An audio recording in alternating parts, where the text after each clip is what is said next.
All right. Next news story. Uh, So, all right.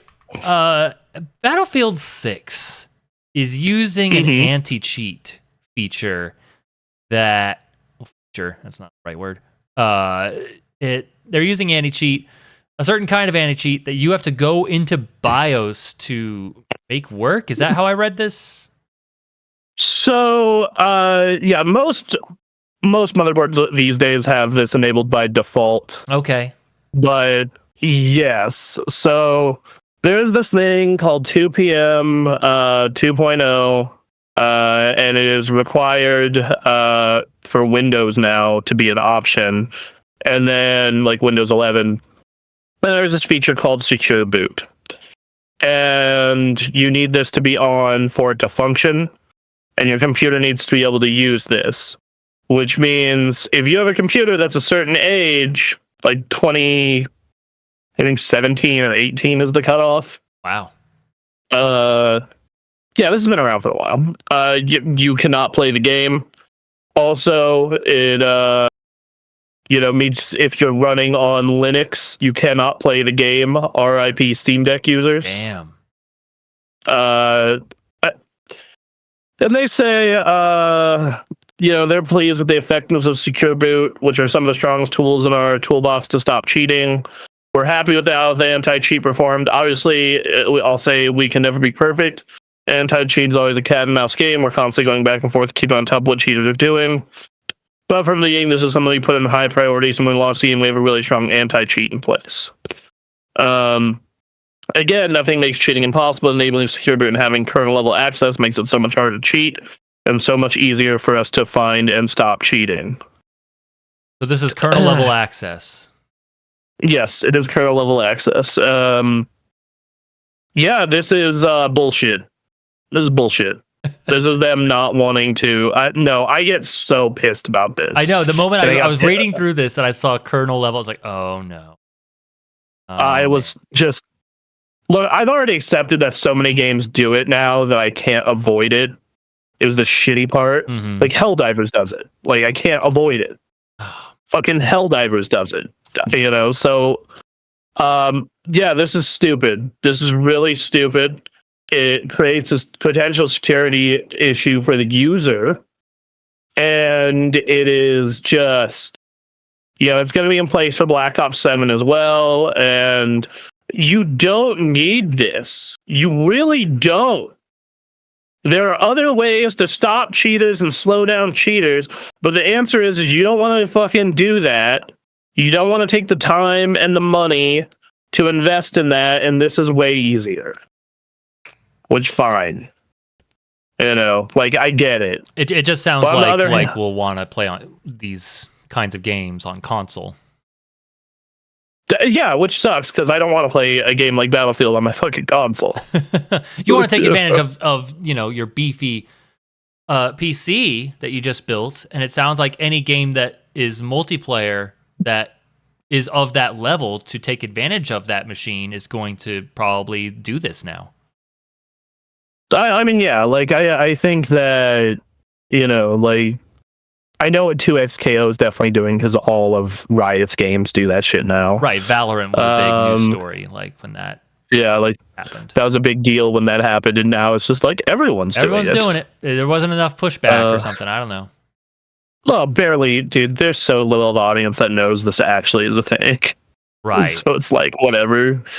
Well, I had to read into the story here, because the headline was basically about Secure Boot means some PC gamers just won't be able to play the game, as in people aren't savvy enough with their computers to get in and enable everything to be just right.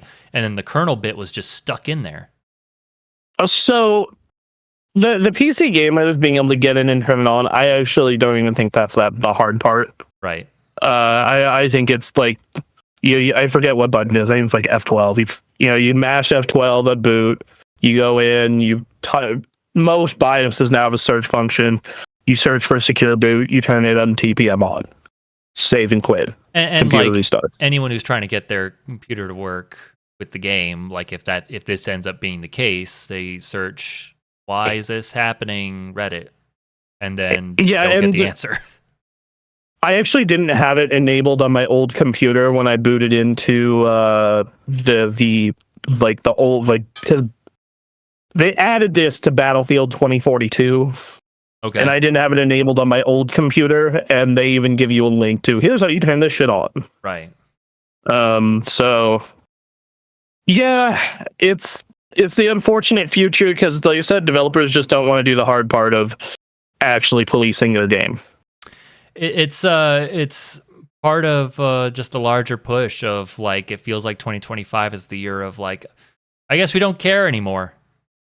Just do it, and they'll eat it up.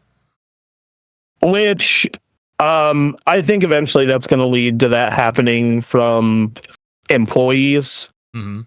And that's where that's going to be a lot of fun. Oh yeah, no, it's going to backfire. It's going to backfire. It's just, it seems like this is the year we're like, all right, let's just let it happen and see what the consequences are. Yeah, absolutely. And that's a real bummer. And we just gotta figure out what's worth it to us. What do we do? I played Helldivers 2 with you guys on PC because I don't have it on PlayStation and I don't want to spend $40 on a game I already have and can play. So I accepted it at that moment.